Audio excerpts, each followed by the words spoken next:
గ్రామం దగ్గర ఒక పాత గుర్రం ఉండేది. అది వయసు పెరిగింది, బలం తగ్గింది. గ్రామంలో ఉన్న వాళ్ళందరూ ఒకటే మాట చెప్పేవారు. ఇది ఇక పనికి రాదు. దీనివల్ల ఏమీ ఉపయోగం లేదు అని. ఒకరోజు ఆ గ్రామంలో ఓ బావి ఉంది. ఆ పాత గుర్రం పొరపాటున ఆ బావిలో పడిపోయింది. గ్రామస్తులు చుట్టూ చేరి మాట్లాడుకున్నారు. దీన్ని బయటికి తీయడం పనికి రాదు. బావిని మూసేద్దామని. అందరూ మట్టిని బావిలో వేయడం ప్రారంభించారు. గుర్రంపై మట్టు పడుతుంది. ప్రతిసారి అది ఒక కథని నేర్పుతుంది. మట్టిని గుర్రంపై వేస్తే అది దిగులు పడలేదు. దాన్ని వెన్నుపై పడ్డ మట్టిని అడుగుగా మార్చుకుంది. మళ్ళీ మట్టి వేశారు. గుర్రం మళ్ళీ పైకి ఎక్కింది.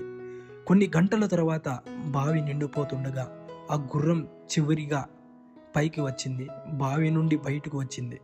అందరూ ఆశ్చర్యంతో చూడగా ఒక వృద్ధుడు చిరునవ్వుతో అన్నాడు, జీవితం నీ మీద ఎంత మట్టినైనా వేయొచ్చు. నువ్వు దాన్ని అడుగులుగా మార్చుకుంటే ఎవరూ నిన్ను కింద బంధించలేరు. సమస్యలు నిన్ను పాతిపెట్టడానికి రావు, నిన్ను పైకి లేవదీయడానికి వస్తాయి.